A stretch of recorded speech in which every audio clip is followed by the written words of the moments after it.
Gravando. Muito bem, bom dia.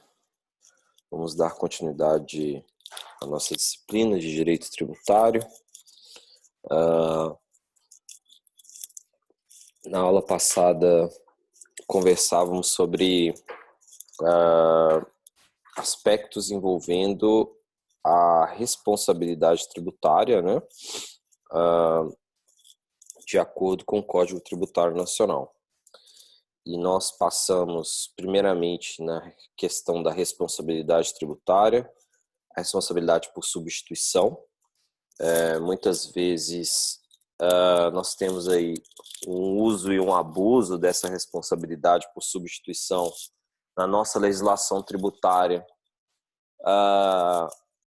principalmente vinculadas ao ICMS, né, substituição tributária, o que vem facilitando, por um lado, a fiscalização da nossa administração tributária, principalmente estadual, mas, por outro lado, vem gerando, em muitas oportunidades, distorções em termos de arrecadação tributária e até problemas próprios em relação à carga tributária incidentes sobre toda a cadeia produtiva. Além de aumento de custos, de conformidade, enfim, e uma complexidade gerada, tendo visto que nós temos aí mais de 25 estados do nosso país e transações interestaduais podem sofrer impactos brutais quando nós adotamos de forma extensiva a substituição tributária.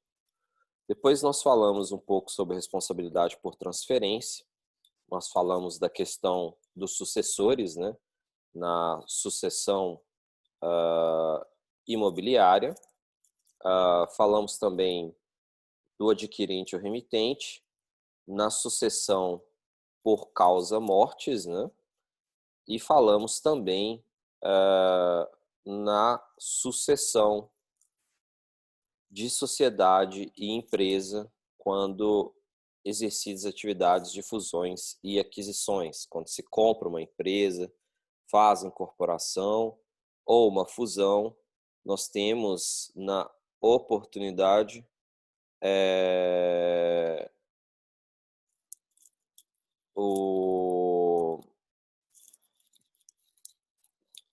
a empresa que sucede nessa oportunidade acaba sendo responsável pelo os tributos que deixaram de ser arrecadados. Muito bem. Hoje nós vamos dar continuidade à nossa disciplina na questão da responsabilização tributária e nós temos aqui a questão da responsabilidade de terceiros.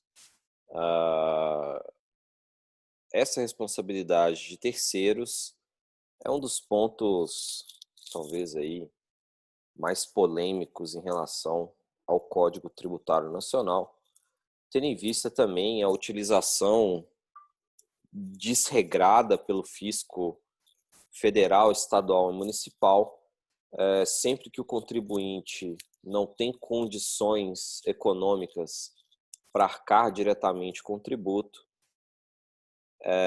o fisco ele tenta atribuir essa responsabilização para outras pessoas que tenham interesse, enfim, que tenham algum tipo de conexão com a ocorrência do fato gerador. E aí a gente vai, na continuidade dessa questão da responsabilidade tributária, tratar dos casos especificamente descritos no Código Tributário Nacional, onde são implicados responsabilidade de terceiros e até os problemas advindos desses dispositivos legais. Basicamente, o que a gente tem estabelecido nos artigos 134 e 135 do Código Tributário Nacional, referindo às responsabilidades decorrentes de atos omissivos ou comissivos de terceiros.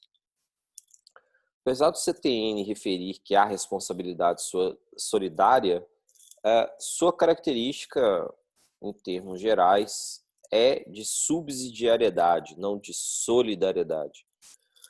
pois o dispositivo legal é claro em estabelecer a possibilidade de responsabilidade apenas no caso de impossibilidade de cumprimento da obrigação pelo contribuinte. Mas a grande verdade é que, apesar da descrição no dispositivo do Código Tributário Nacional ser de subsidiariedade, ou seja, primeiro eu exijo o tributo do contribuinte, o contribuinte não consegue arcar com esse tributo, aí sim eu exigiria esse tributo através de responsabilidade de terceiros.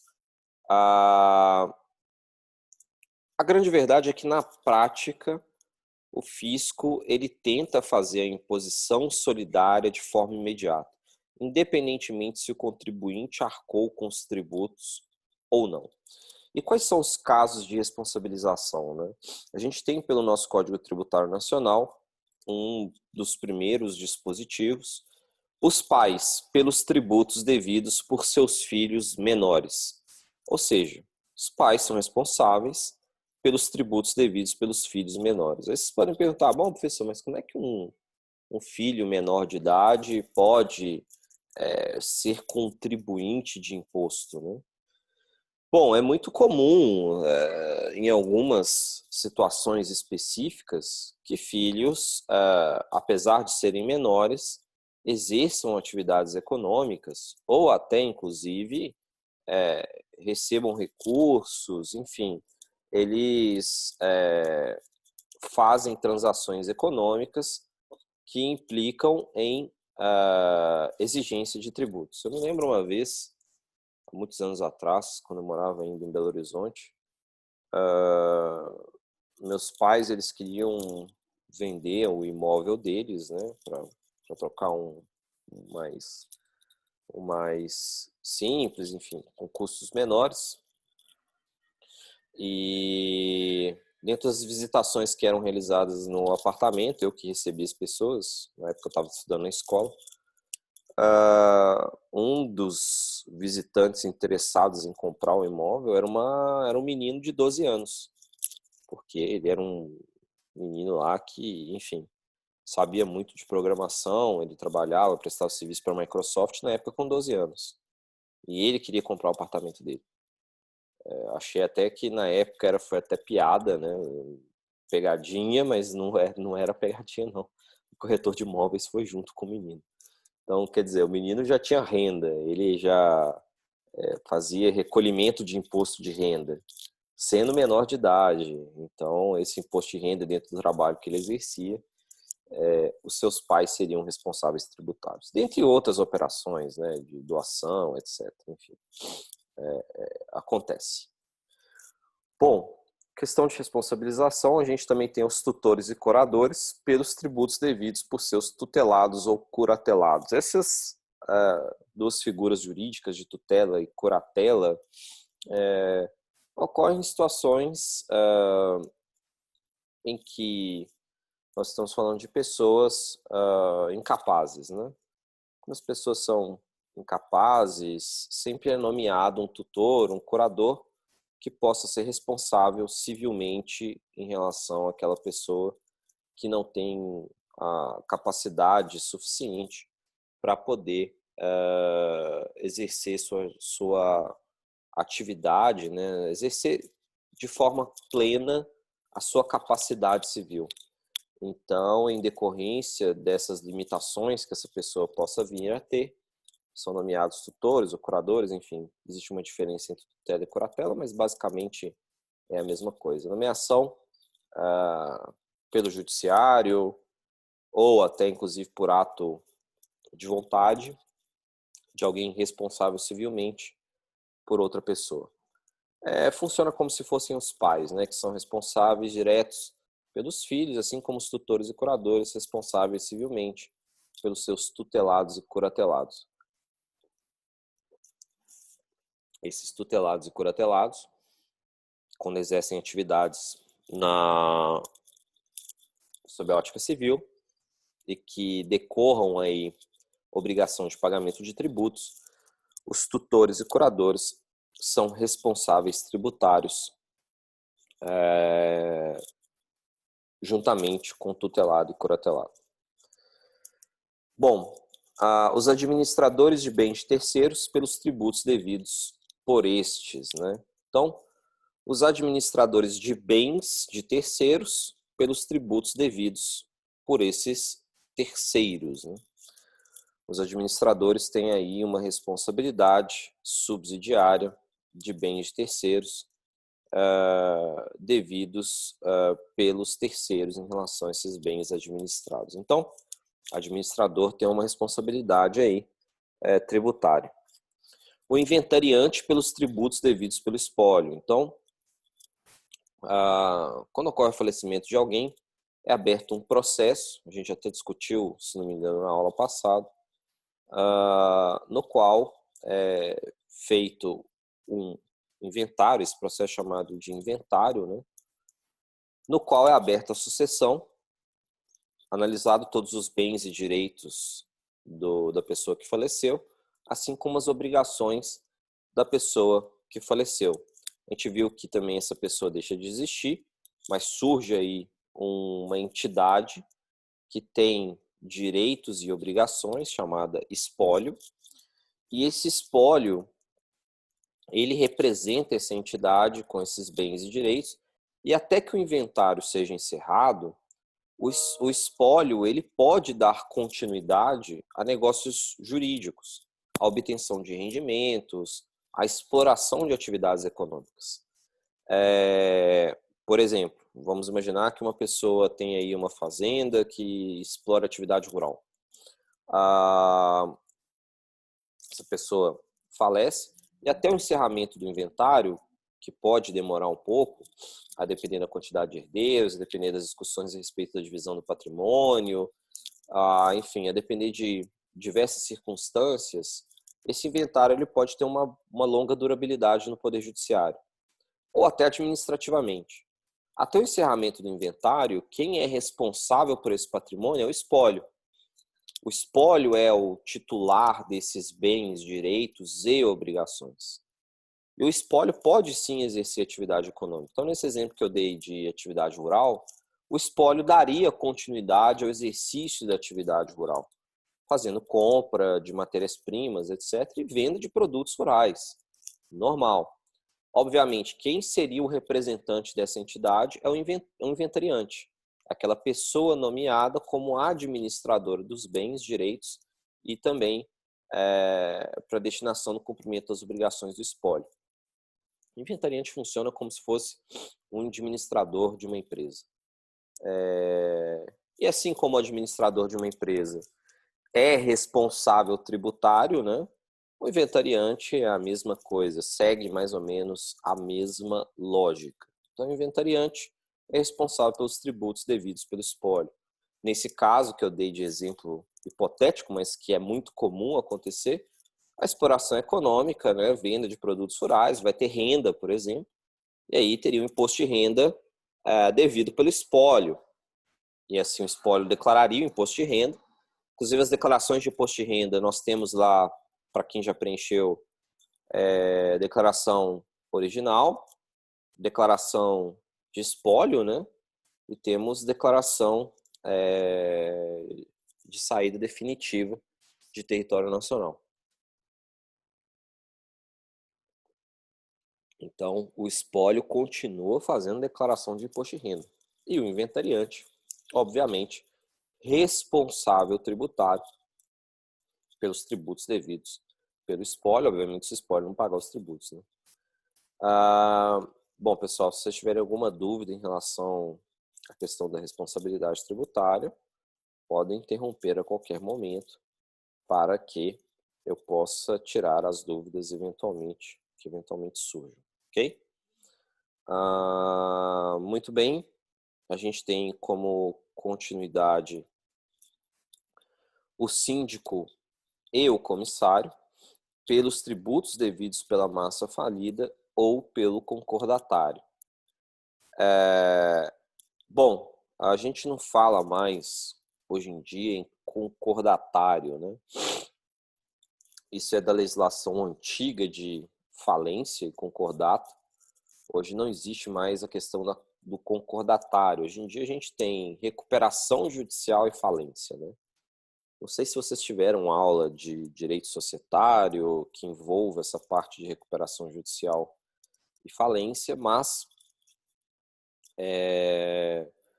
antigamente o privilégio era muito mais de credores e, enfim, o encerramento da atividade empresarial para quitar as dívidas eventualmente assumidas pela entidade.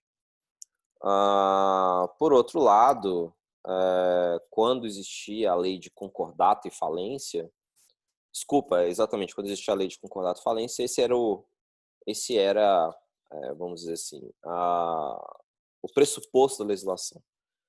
Hoje, o pressuposto da legislação com recuperação judicial e falência é sempre dar prevalência à continuidade da empresa, continuidade do seu exercício da sua atividade econômica e fazer a sua recuperação através de um procedimento próprio na esfera judicial. Dando esta prevalência, há uma certa proteção à empresa em relação às dívidas assumidas. Mas não as dívidas tributárias, né? As dívidas tributárias, elas continuam sendo, de certa forma, exigidas, e nessa exigibilidade do crédito tributário, a gente teria aí uma responsabilização do síndico ou comissário, ou até do próprio administrador, em relação aos tributos devidos pela massa falida ou pelo concordatário, né? Hoje em dia, pelo administrador, em caso de recuperação judicial. Bom, nós temos também como responsabilidade os tabeliães, escrivães e demais serventuários de ofício pelos tributos devidos sobre os atos praticados por eles ou perante eles em razão do seu ofício.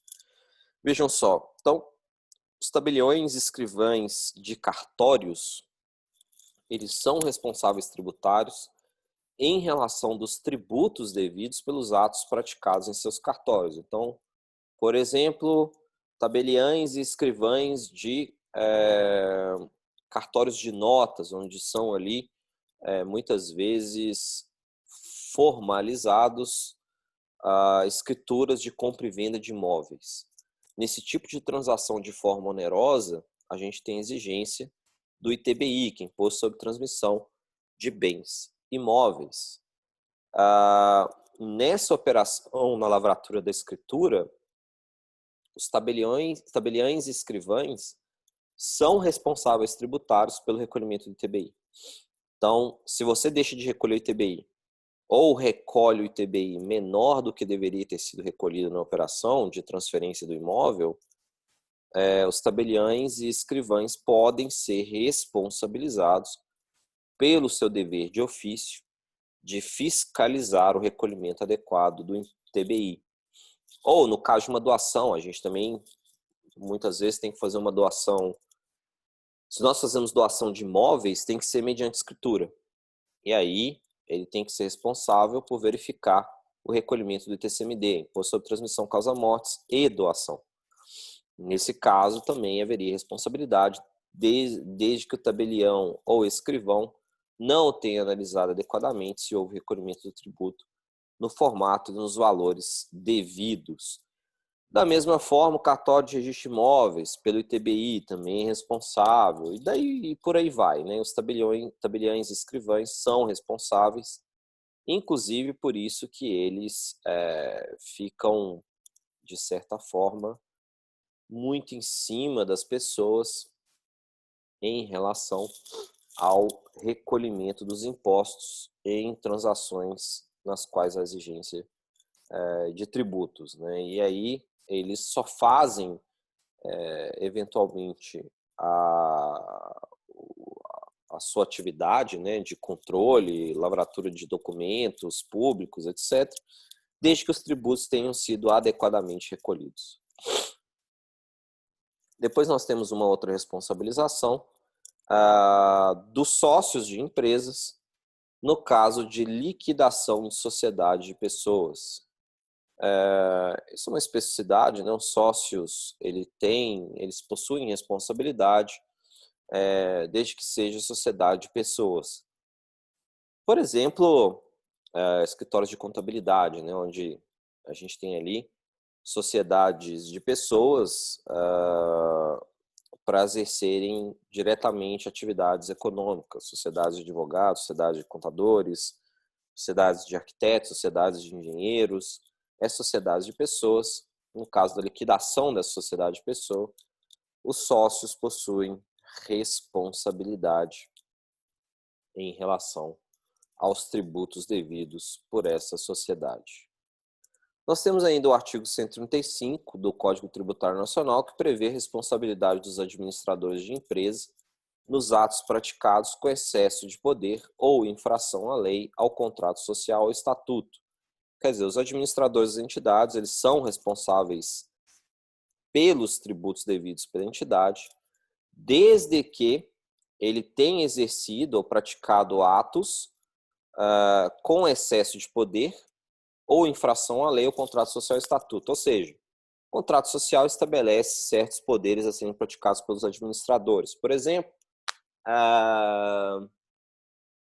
poder alienar ativos da empresa. Normalmente, os contratos sociais estabelecem ali quais são os requisitos para o administrador para fazer a alienação de ativos da empresa. Geralmente exige assinatura de 2 diretores, enfim, estabelece, às vezes, um grau de alçada em relação ao exercício dessa venda. Por exemplo, venda de ativos acima de R$100 mil, precisa assinatura de 2 diretores. Menos de R$100 mil, apenas um diretor administrador. Se eventualmente o administrador atuar com infração ao contrato social, ou seja, nesse exemplo hipotético que eu dei, precisaria assinatura de 2 diretores administradores para vendas de ativos acima de R$100 mil, mas aí apenas um diretor administrador assinou, houve aí claramente uma infração ao contrato social. Outro aspecto, infração à lei. A lei determina que sejam praticados certos atos públicos, ou até, inclusive, existe a legislação penal, né? E aí praticado algum tipo de ato contrário à lei pelo administrador, né? Um ato criminal, um ato de falsificação de documento, um ato de infração à legislação comercial, à legislação civil. Nesse caso, há responsabilidade direta do administrador. Então, há exigência para a solidariedade tributária a comprovação de excesso de poder, infração à lei ou ao contrato social ou ao estatuto pelos administradores. A grande verdade é que, na prática, o fisco ele tenta enquadrar o administrador como responsável em todas as oportunidades, né?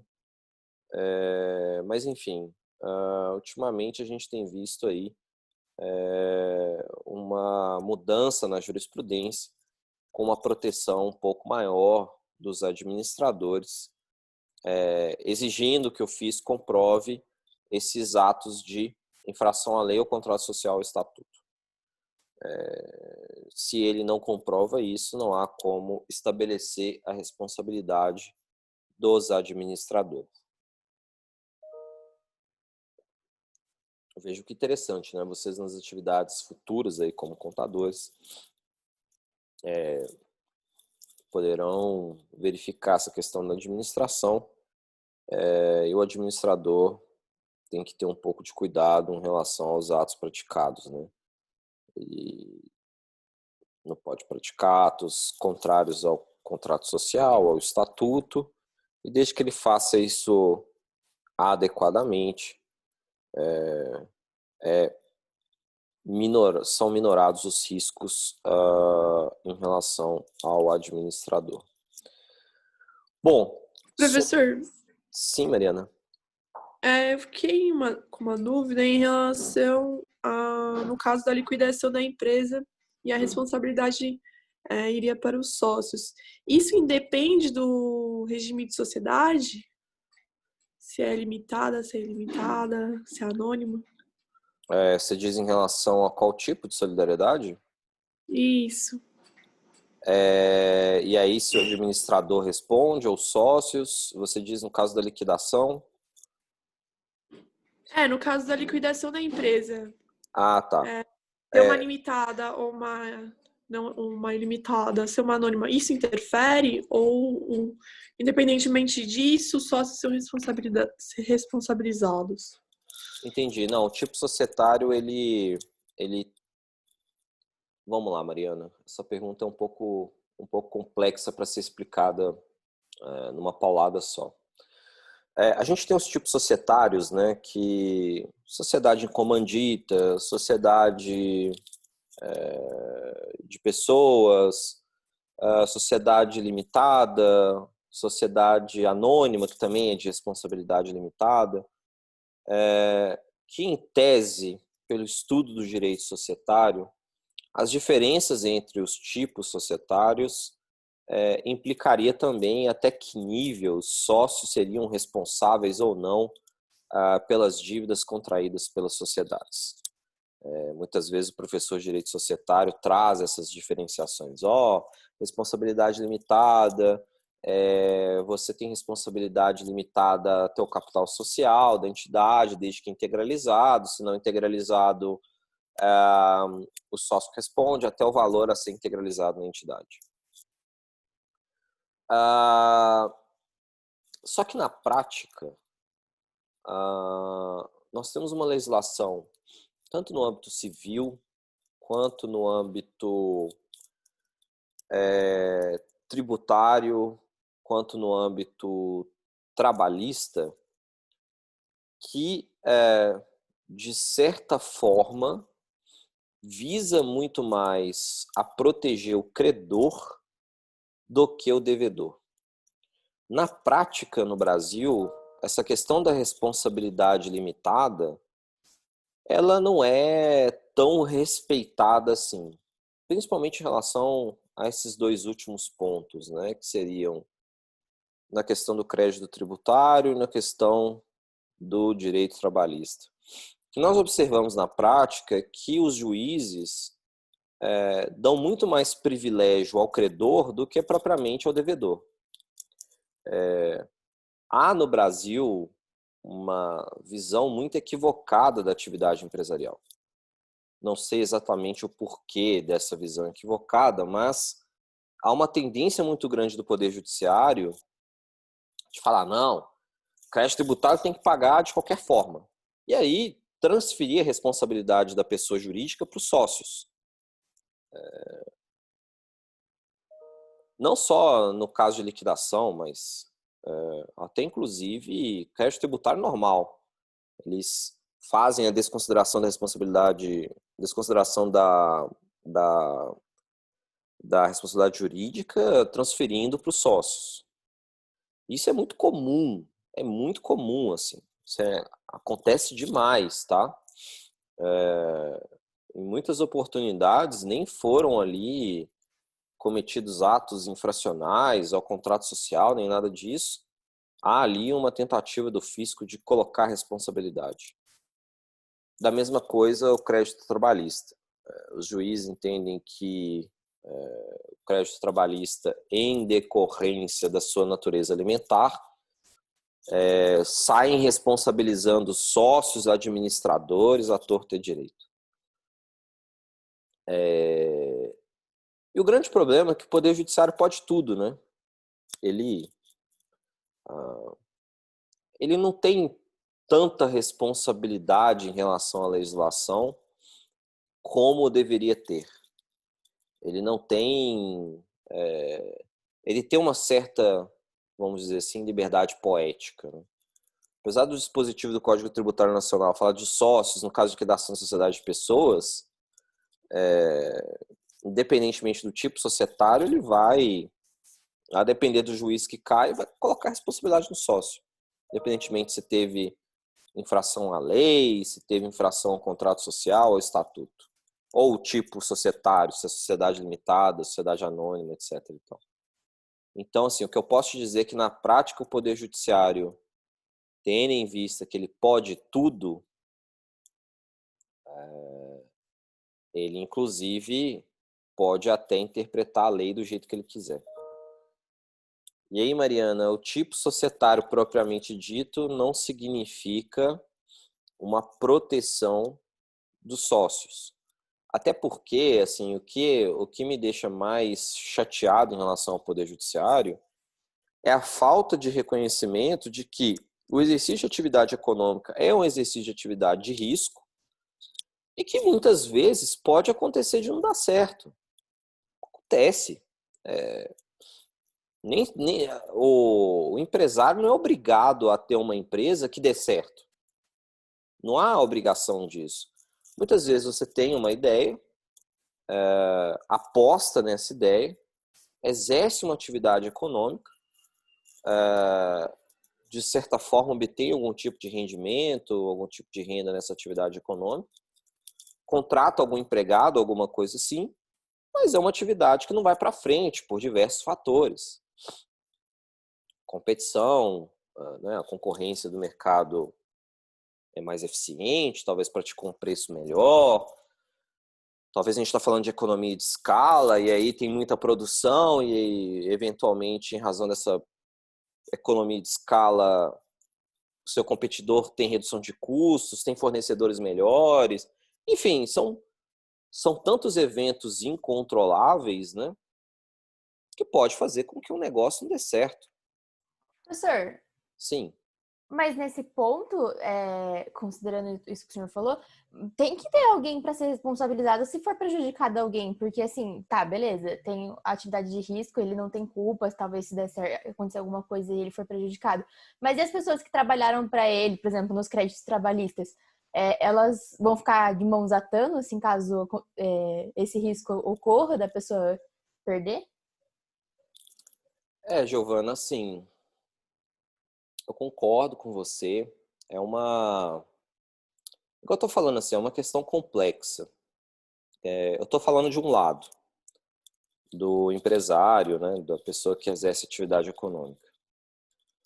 E igual você falou, tem o lado do trabalhador também, que exerceu uma atividade remunerada e, querendo ou não, o trabalhador ele não está junto no risco, né? Tanto é que ele recebe um salário fixo.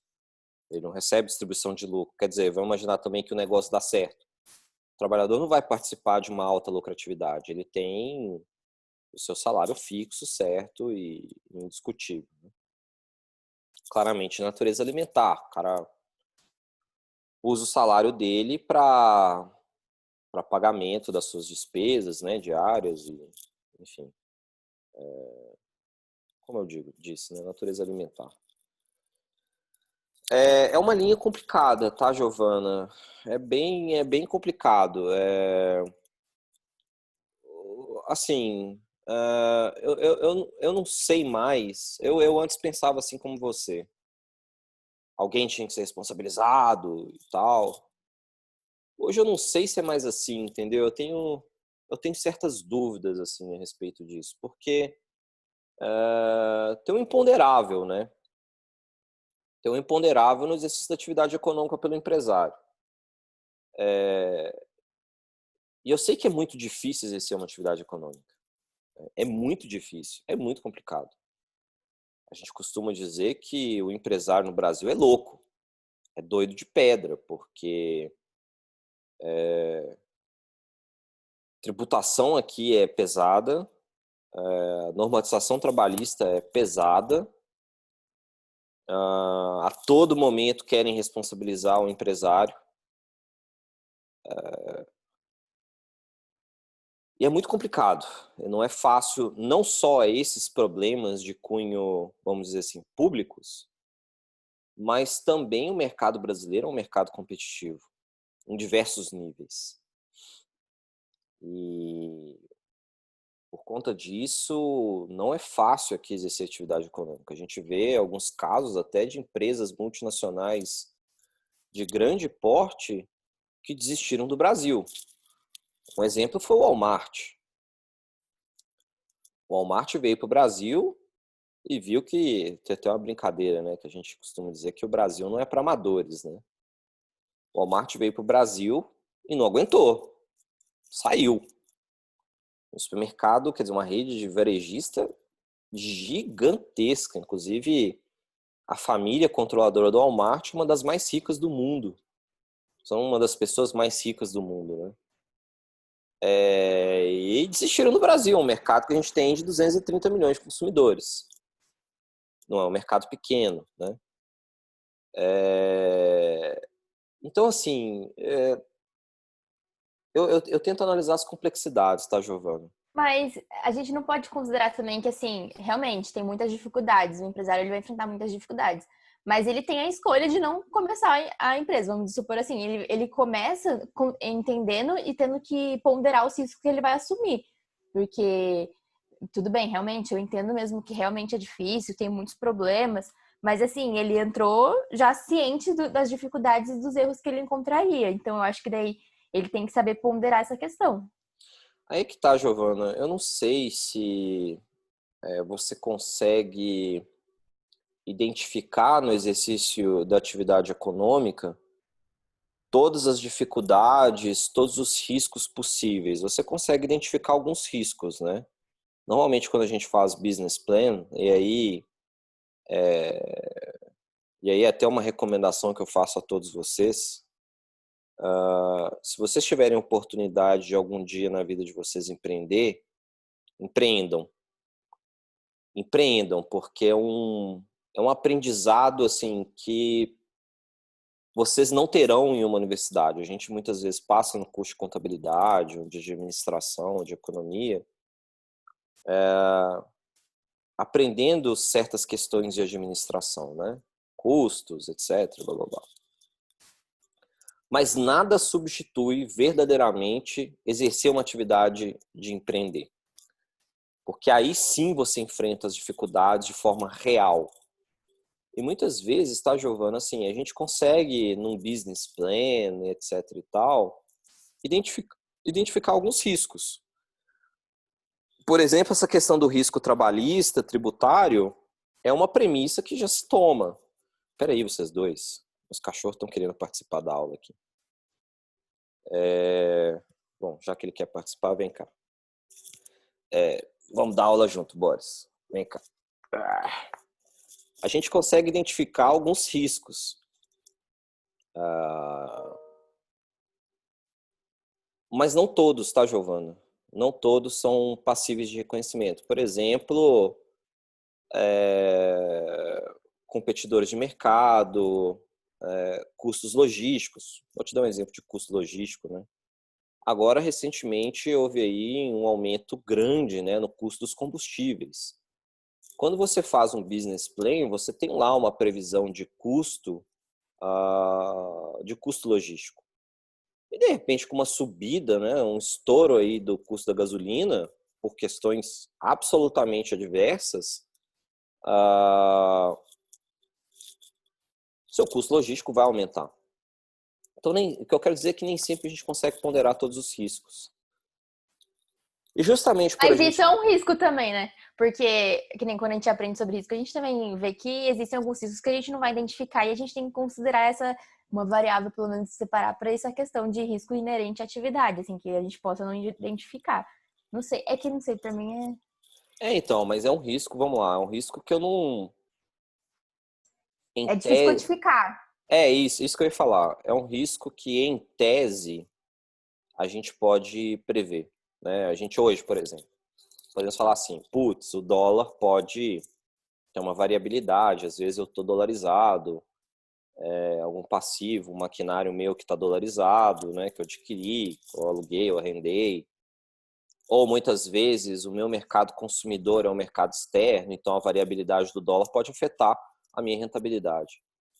Nós sabemos que o câmbio no Brasil é flutuante e a gente sofre bastante com eventos políticos e econômicos externos. Nós sabemos, né, que o dólar vai ter um impacto para a gente, mas quantificar é muito complicado. Como é que é o 2021, quanto vai estar o dólar? X, assim, um grande X. Mas tudo bem, existem instrumentos financeiros que eu posso me proteger, posso fazer um contrato swap para fins de hedge, vocês provavelmente devem ter aprendido em derivativos, não sei exatamente se vocês aprenderam ou não, mas a gente faz o hedge, né? Que a gente faz um swap para fins de hedge, aí tem empresas conseguem fazer hedge natural e por aí vai. Tudo bem, até aí eu consigo resolver. Mas existem eventos que eu não consigo controlar. Por exemplo, Covid.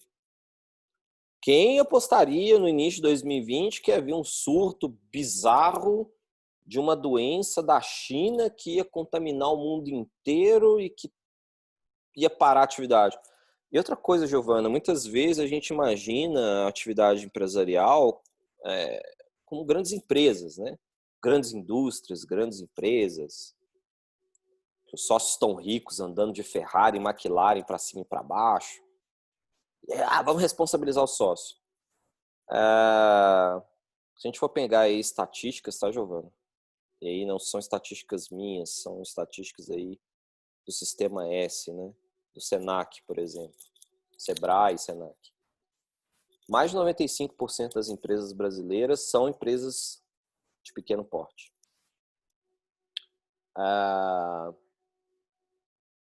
Se mais de 95% são empresas de pequeno porte, e aí tem uma outra estatística que a grande maioria dessas empresas são empresas familiares.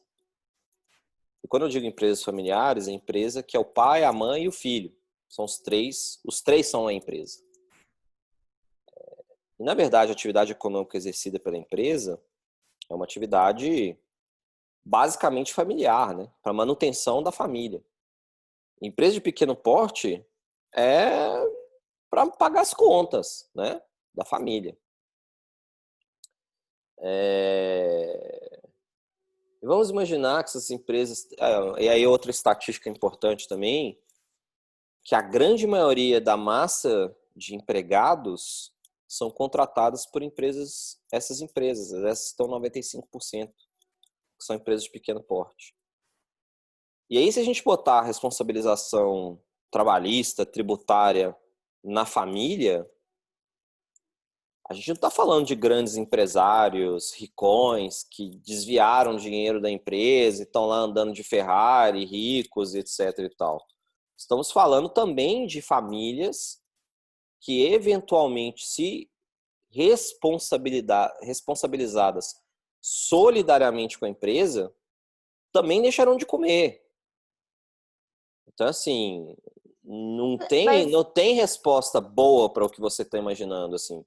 Não, sim, eu Muitas entendi. vezes você acha que o empresário é o ricão que deu cano no próprio pobre coitado do empregado. E o que eu estou querendo dizer é que a grande maioria dos casos não é essa. São famílias que empregam 1, 2 funcionários e que eventualmente a atividade econômica não deu certo por questões, por variáveis incontroláveis, né? Principalmente para empresas de pequeno porte.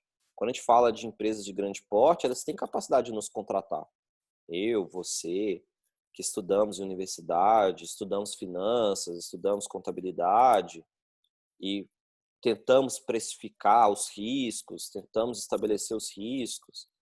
Esses caras não, são caras que estão ali, tem um comércio de bairro, padariazinha, Professor, mas não fica comérciozinho.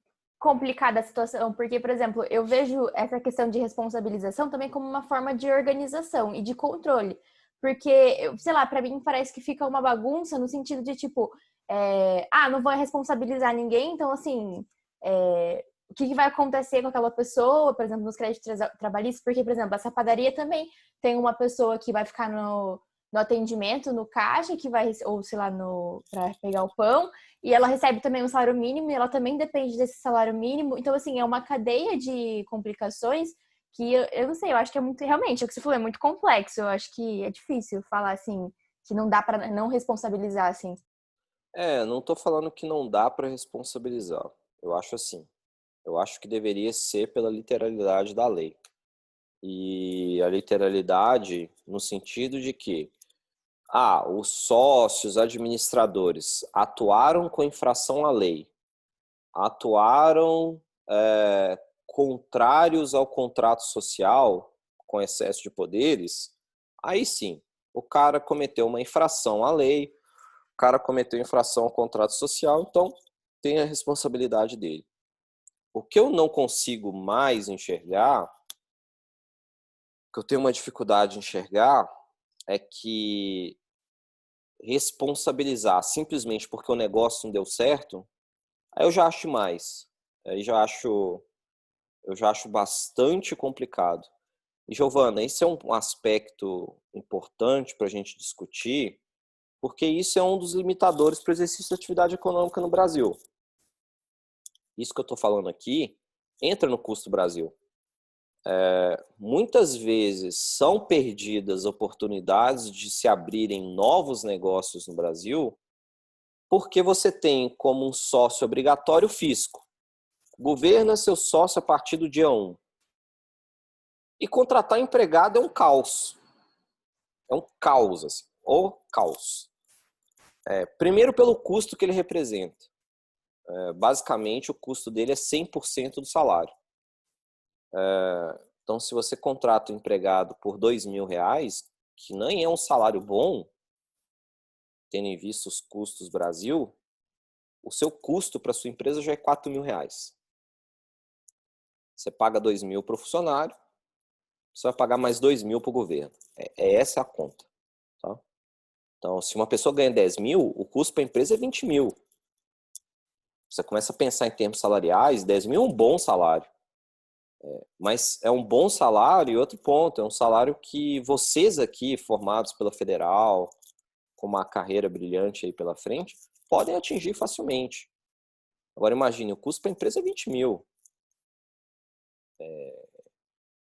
Então, assim, existem...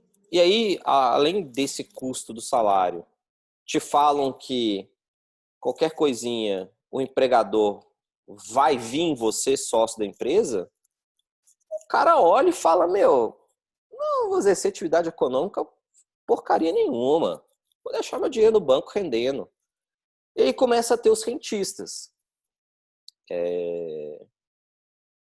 Eu deixo de criar postos de trabalho, girar a economia, e viro rentista.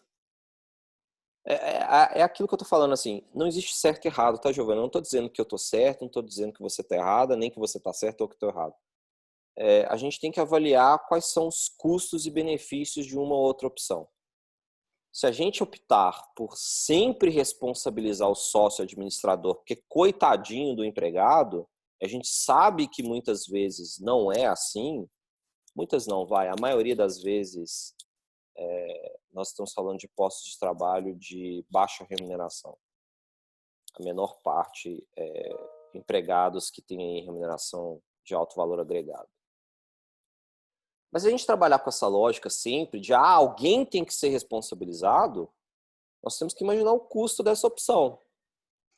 Professor, E ao mesmo tempo, se também a gente optar por, olha, vamos responsabilizar em certos casos, também temos que analisar os custos dessa opção.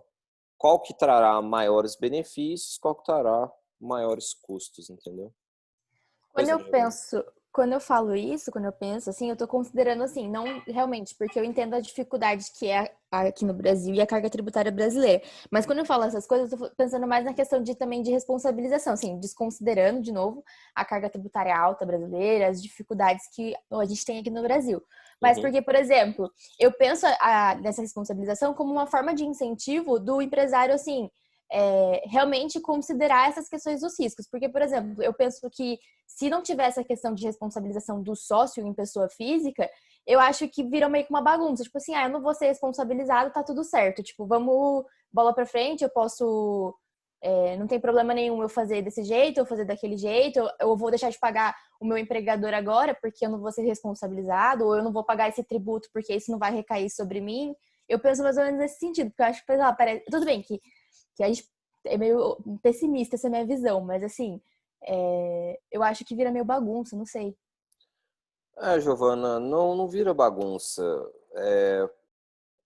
Ah, não vira bagunça na realidade. A grande maioria das empresas são empresas que possuem uma estrutura simplificada de sócios, etc e tal. E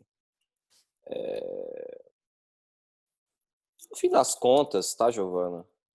Se a gente está falando de mais de 95% das empresas são de pequeno porte,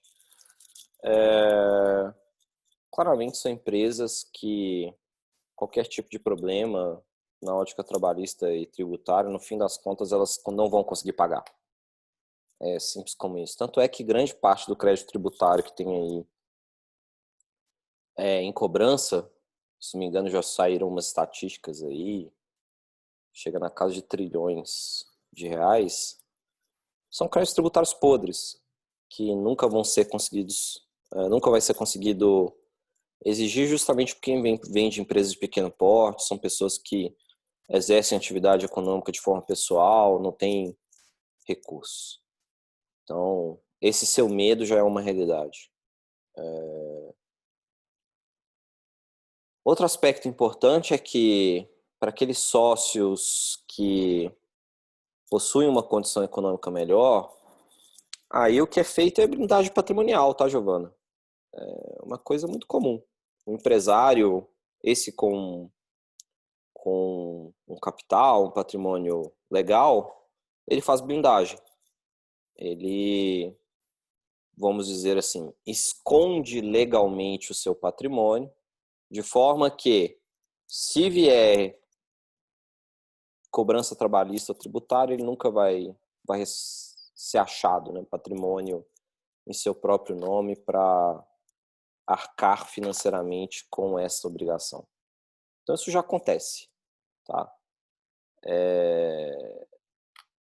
Eu não acho que, se a gente começasse a não responsabilizar, ou pelo menos aplicasse a lei do jeito que ela é prevista, que o grande problema, na verdade, é o abuso do fisco e do trabalhista, não sei, a gente teria uma redução do custo de capital, eu acho que a gente teria mais benefícios do que custo.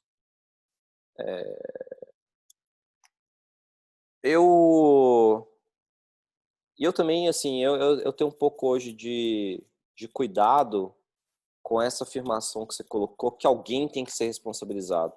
Nem sempre alguém tem que ser responsabilizado.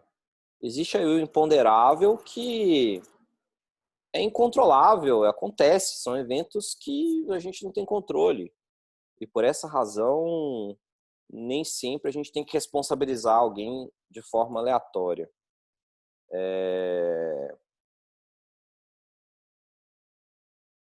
E por essa razão eu discordo hoje dessa questão da solidariedade. Eu acho que se a gente aplicasse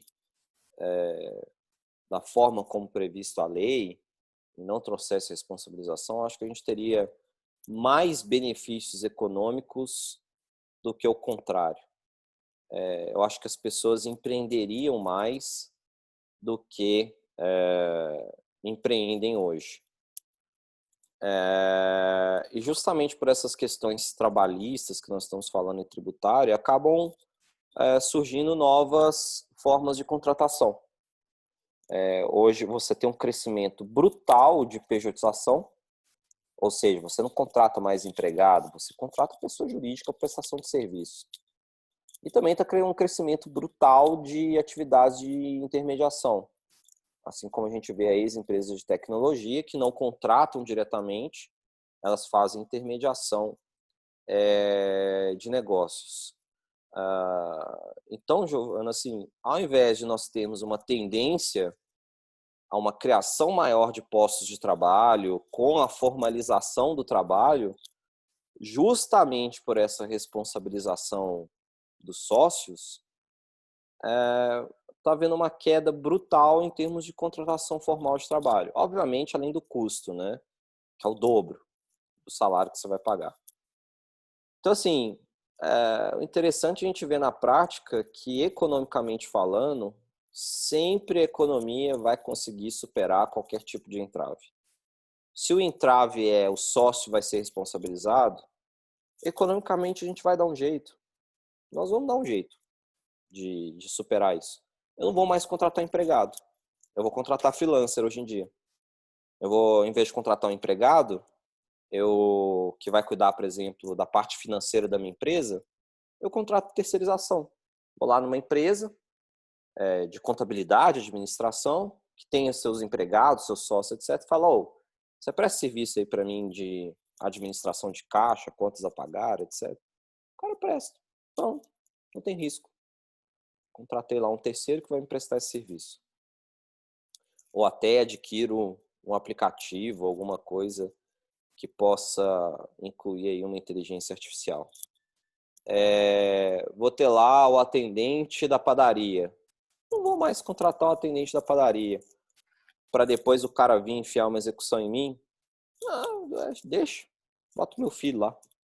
Ele vai para a escola, ao invés dele estudar de tarde, vai cuidar da bancada da padaria.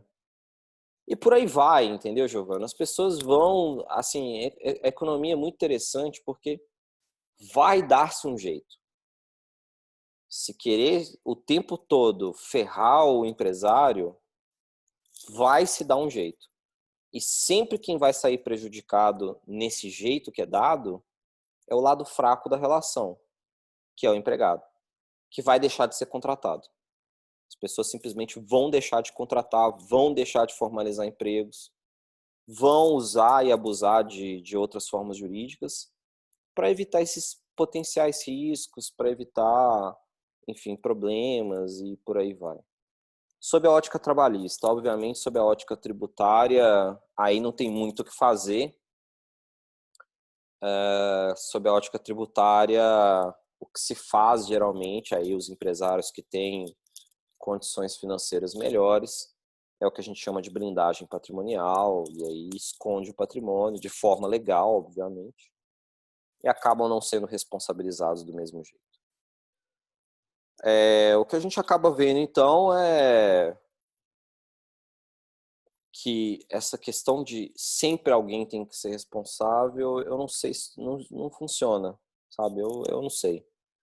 Eu já tive essa visão igual você, mas hoje em dia eu já questiono bastante esse tipo de situação. Entendi, Fer. Você tem alguma pesquisa para indicar sobre esse assunto?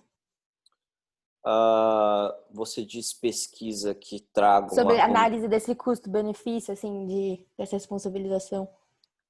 Não, Giovana, eu vou te confessar que eu nunca vi um estudo exatamente sobre isso.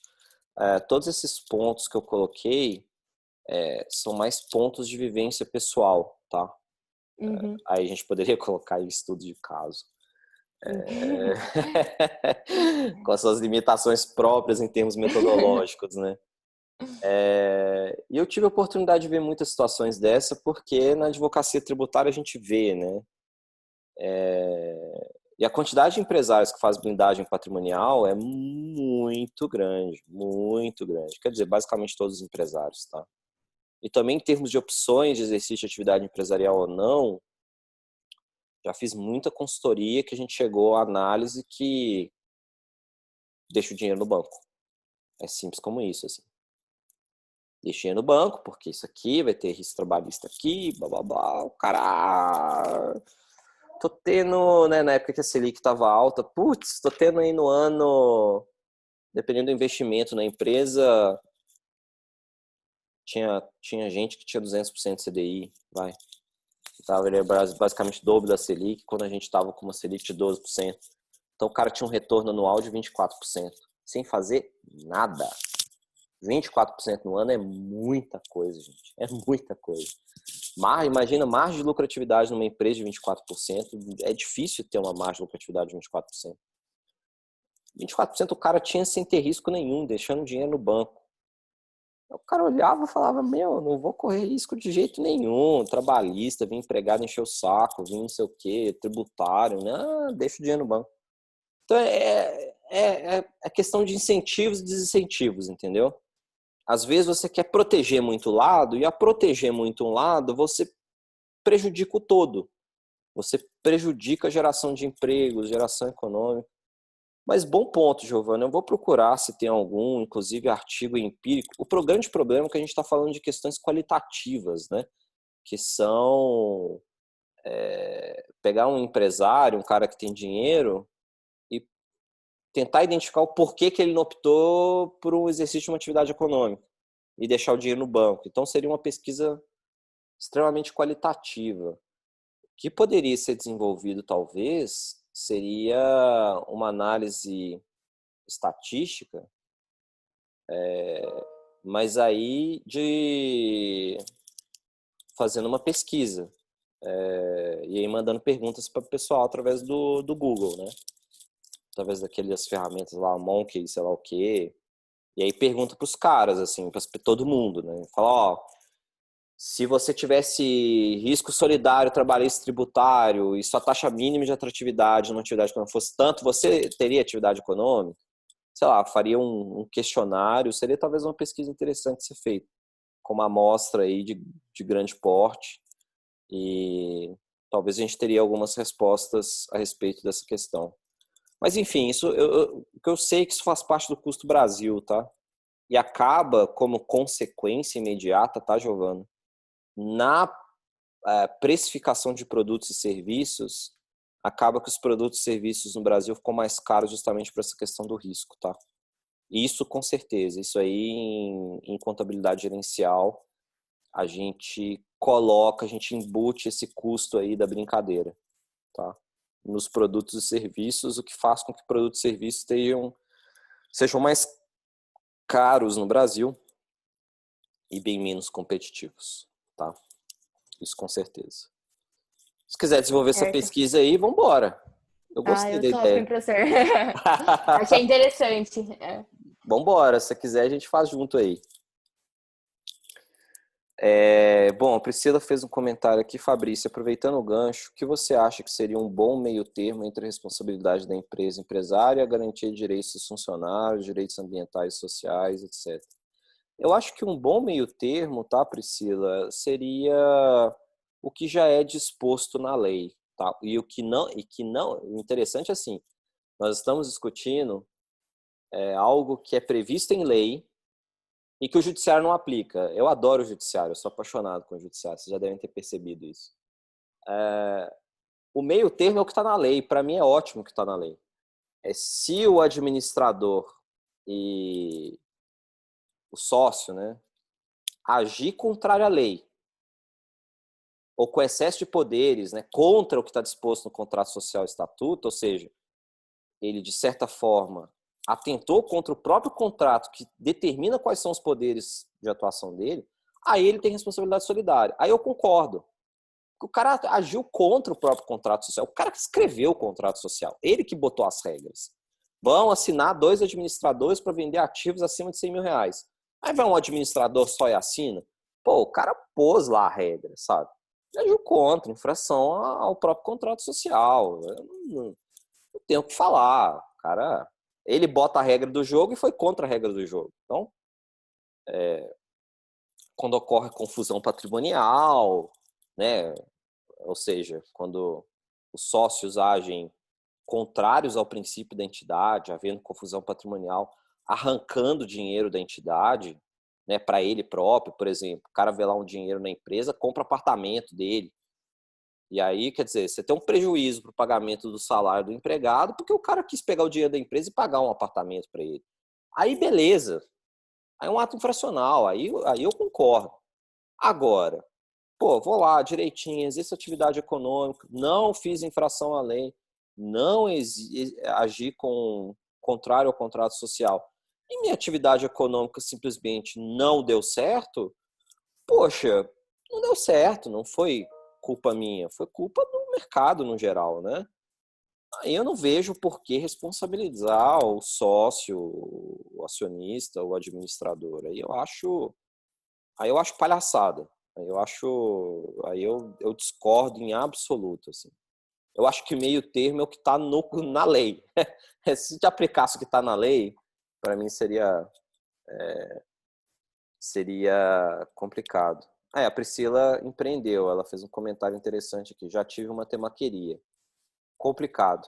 É vender o almoço para comprar a janta. É isso mesmo, Priscila. Basicamente, a Priscila, ela representa o que eu quero dizer aqui dos mais de 95% dos empresários brasileiros. Priscila não tá rica, Priscila não tá andando de Ferrari, né, Priscila? Não mesmo. Priscila não vai assistir aula na Federal de Ferrari, né? Ela não vai. Então, assim, a gente tem que tirar da nossa mente, primeiro, que o empresário é um malvadão. Tenho certeza, a Priscila é super gente boa. Fez até o comentário do meu cachorro aí, ó, falou que ele é fofinho. Então, a Priscila é super legal. Ela não é malvadona. Ela falou aqui, ó, você não viu minha Ferrari? Não vi, Priscila. Então, assim, a Priscila, ela é a representatividade do empresário brasileiro, dos mais de 95%, que vão lá, veem uma oportunidade, tentam investir, até inclusive, provavelmente gerou emprego, e não rolou, porque o custo é caro, você tem outros competidores de mercado, você tem todo um contexto da atividade econômica. Gente, até ponto. Tem coisas que são absolutamente incontroláveis. Dependendo do ponto onde você estabelece seu comércio, você não vende. É uma coisa muito louca isso, assim.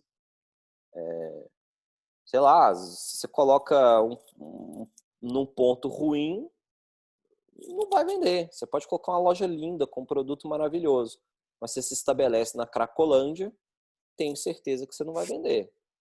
Então, assim... Um comentário à parte, assim, de experiência. Eu tinha... A temaqueria era na Alameda Santos. Era um pontinho super pequeno, tal. A gente quase não dava conta de colocar todo mundo. Priscila, era lá perto da Augusta? Não, era ali um pouquinho depois da Consolação. Ah, tá. Eu já fui na sua temaqueria, já. Eita! Então acho que eu não tava mais lá, hein? Não sei, eu já fui lá. Eu trabalhava lá perto. Bom, enfim. Faz tempo que eu não tô mais lá, desde 2015. 2015 que eu saí de lá. É que era com meu ex-marido, e aí a gente trabalhava junto, aí a gente separou, ele ficou lá e eu fui trabalhar no banco. Uhum. É mais fácil trabalhar no banco. Então, é isso. É mais fácil ser empregado do que empreender. Não, o aluguel é muito caro. Aí se você vai fazer tudo certinho, é um puta custo, é complicado. É bem complicado. Aí você tem que contratar 3, 4 pessoas e mal dá para pagar as 3, 4 pessoas e se pagar também, enfim. Mas é uma experiência divertida, assim. Você aprendeu na risada pele, depois. né? Você aprendeu na pele como é que é empreender, né? A dificuldade que né? É muito difícil, muito complicado. É complicado mesmo. E aí é muito fácil, assim, talvez, a gente sentar, falar, não, coitado do empregado. Pô, vai empreender pra você ver como é que é. Eu também já empreendo até hoje. E nossa, ó, você vê isso que você falou, vende almoço para comprar janta. E é difícil, e aí quando você vê os custos, assim, são custos que muitas vezes são custos variáveis, né? Que você não tem jeito, para você vender, você vai ter que incorrer nesse custo. Você começa a ver a planilha e fala, meu Deus, o que eu tô fazendo aqui? Você começa a ver ali entrando o custo variável, você fala, o que eu tô fazendo aqui? Devia estar com o dinheiro quieto no banco. E aí vai. Então, é esse lado que as pessoas não enxergam. As pessoas, igual a gente estava discutindo, igual eu dei entrevista até para Mariana, na questão da revista que eles estão falando sobre a reforma tributária, ficou bem interessante, até indico vocês a leitura. Uma das perguntas que eles fizeram foi de tributação sobre lucros e dividendos, né? E foi o que eu comentei com eles, né? Às vezes é um tiro de canhão para matar uma formiga. E trouxe exatamente essas mesmas estatísticas, né? As pessoas têm a mania de visualizar, né? A família Setúbal, dono do Itaú, dono do Bradesco, aqueles milionários, dono do Safra, fala, pô, os caras são bilionários, vamos tributar lucro e dividendo. Beleza. Quando a gente começa a trazer essas estatísticas aí, que mais de 95% são empresas de pequeno porte e são empresas familiares, no qual os lucros e dividendos é o salário da família para comprar arroz, aí você já começa a falar, pô, peraí, né? Vamos ter cuidado nessa argumentação, porque eu mirar o Setúbal é uma coisa. Eu mirar o Setúbal para falar de responsabilidade solidária tributária, responsabilidade trabalhista, porque o cara é bilionário, pobre coitado do cara que recebe R$2.000, é uma coisa. Mas essa não é a realidade. Isso que eu estou querendo dizer. Essa não é mesmo a realidade do Brasil. E outro ponto interessante, tá, Giovana? Acho que só para fechar essa discussão, é que essa questão da responsabilidade solidária em outros países do mundo, ela não acontece assim como no Brasil. Questão tributária e trabalhista são exigidos conforme o que é disposto na nossa lei. Se o cara cometeu atos ilegais, se o cara cometeu atos de infração ao contrato social. Se ele cometeu esses atos, aí realmente nos outros países existe do sócio. Fora isso, não deu certo o negócio? Não deu certo, não vai cobrar tributo, morreu, segue o jogo da vida. Não, o empregado não teve lá alguns direitos pagos, etc. Segue o jogo da vida. O cara vai ter que arrumar o trabalho. Assim como o empresário que quebrou, outro ponto importante. Se o empresário quebrou, ele vai ter que procurar outra coisa para fazer, para ganhar dinheiro. Assim como o empregado vai ter que procurar outra coisa para fazer, para ganhar dinheiro. Então, segue o jogo da vida, todo mundo perdeu, faz parte. É destruição criativa, né, que o Mises costuma falar, né?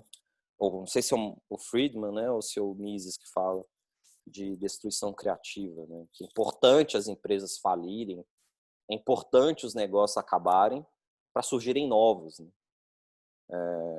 Senão a gente vai ficar num círculo vicioso de manter a mesma atividade empresarial ao longo de séculos. Então, é importante que as empresas entrem em falência. Até para a gente ter um benchmark. Há um tempo atrás, acho que todos vocês viram aí, as paletas mexicanas, né? Era um tal de paleta mexicana para tudo quanto era esquina, que você olhava e falava, não tem como dar certo. O picolé custa 10 conto, tem como dar certo. E não é à toa que fechou tudo. Hoje não tem paleta mexicana mais. Hoje a moda é hamburgueria, né? Daqui a pouco você vai falar, não tem como. Tem muito hambúrguer bom, claro que tem. Mas não tem como. Ter 100 mil num quarteirão, muitos vão falir. Muitos vão ver que realmente você tem que oferecer um produto de qualidade, serviço de qualidade, que vai servir como benchmark para você, empresário. Que vai olhar e falar, não vou abrir uma hamburgueria, que vai dar ruim. Ou não vou abrir uma paleta mexicana, que vai dar ruim. E por aí vai. Então, assim, é destruição criativa. A Giovana fez um comentário assim, assisti uma palestra de um empresário que diz que quem não faliu uma vez vai falir. E é importante para aprender. É isso mesmo, Giovana. Imagina, assim, em termos empresariais, você tem lá o exercício da atividade econômica, entrar em falência é natural. Se a gente for pensar em termos empresariais, quantas empresas aí têm mais de 100 anos? São raríssimas, raríssimas. Posso citar de cabeça aí a GE, posso citar de cabeça Coca-Cola. Coca-Cola é uma empresa centenária, a GE é uma empresa centenária. Você tem essas grandes corporações japonesas que são empresas centenárias também, Mitsubishi, tal. Mas não, é difícil, muito difícil ter uma empresa centenária. É coisa assim, raríssima, coisa unicórnio, é uma ou outra. Mariana fez um comentário. Professor, em relação à vista, estamos finalizando a revista. Estamos finalizando a redação e edição. Assim que terminarmos, encaminhamos a você e compartilharemos. Está bem bacana. Ela fez um comentário aqui sobre a entrevista que eu dei para Mariana a respeito de vários aspectos da reforma tributária e outros pontos a respeito da questão da tributação. Bom, pessoal, então em relação à solidariedade, eu acho que eu tenho essa visão. Se aplicasse o que está na lei, para mim estava ótimo. Acho que esse é o meio termo. Acho que não pode ser nem para o empresário, nem para o empregado. Acho que teria que ser aí o meio termo que está disposto na legislação. Acho que estaria ótimo. Ok? Bom, muito bem. Vamos dar aquela nossa pausinha, né? E aí a gente volta na sequência para o término da nossa disciplina, ok? A não ser que alguém tenha um comentário, alguma pergunta para fazer, alguma coisa. Não? Bom, então beleza. Que isso, Giovana? Tranquilo. Não, e Giovana, só um detalhe, tá? Não estou dizendo que a sua opinião está incorreta, nem nada disso. É só talvez talvez uma visão diferente, assim. O que eu quis te trazer foram alguns pontos de vista diferentes, talvez, para você poder ver aí a questão da sua opinião, tá? E seria legal essa pesquisa, eu gostei dessa ideia. Ver o quanto é de influência da pessoa em termos de exercício da atividade econômica. Se você quiser aí, vamos embora. Achei que seria bem legal a gente ver os impactos nas pessoas em termos de escolha. Tenho a tendência a acreditar que, em termos de escolha, as pessoas vão querer deixar o dinheiro no banco. E aí você cria um incentivo aí para os cientistas, né? O que é interessante observar é que sempre em termos de opção de legislação, opção de aplicação da legislação, a gente tem que ter na cabeça os custos dessas opções, as externalidades, né? Nós temos sempre que pensar nas externalidades. E pode ser que a gente talvez está criando aí um país de rentista. E eu não sei se isso é bom. Eu não sei. Você fortalece talvez a disponibilidade financeira no mercado em termos de investimento de fundos, mas você prejudica a criação de empregos. Você prejudica o crescimento econômico em termos de PIB. Você deixa de criar aí movimentos mais interessantes em termos de atividade econômica. A Priscila fez um comentário. Por isso esse movimento de baixar tanto a Selic. Exato, viu, Priscila? Exatamente. Teve a tendência aí grande para acabar com o rentista em termos de renda fixa. Mas é interessante a consequência que isso deu, né? Baixou-se tanto a Selic, e aí, por consequência, você tem impactos em termos de investimento no Tesouro Nacional e investimento em renda fixa, que geralmente são remunerados a CDI, e a CDI acompanha a Selic. Você teve um movimento interessante, que foi um aumento brutal de investidores em mercado acionário, pessoas físicas. Cresceu, se não me engano, mais de 3 milhões de CPFs que antes não estavam cadastrados em renda variável. E aí essa galera da renda fixa, que vivia de renda fixa, passou a atuar no mercado acionário.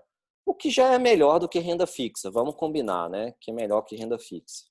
Porque pelo menos eu estou investindo em empresa, né? Pelo menos eu estou gerando um capital para a empresa com custo mais baixo.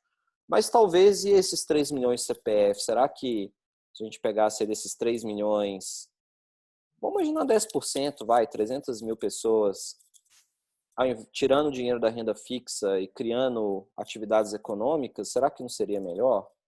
Talvez seria melhor, sabe? Talvez seria mais interessante. Exercendo atividade econômica, gerando emprego, melhorando a economia brasileira e por aí vai.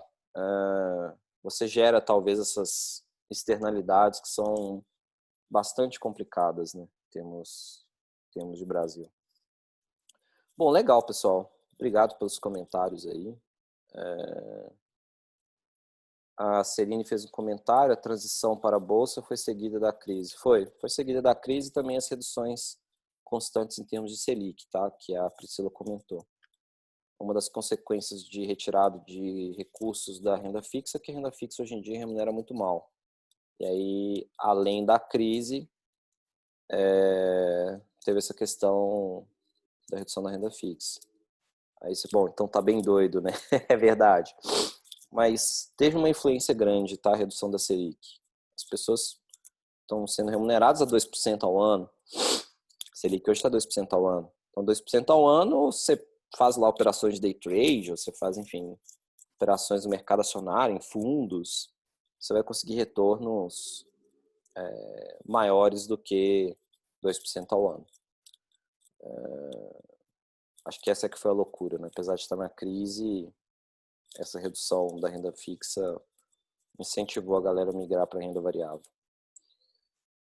Muito bem, pessoal. Muito bem. Vou parar aqui a gravação.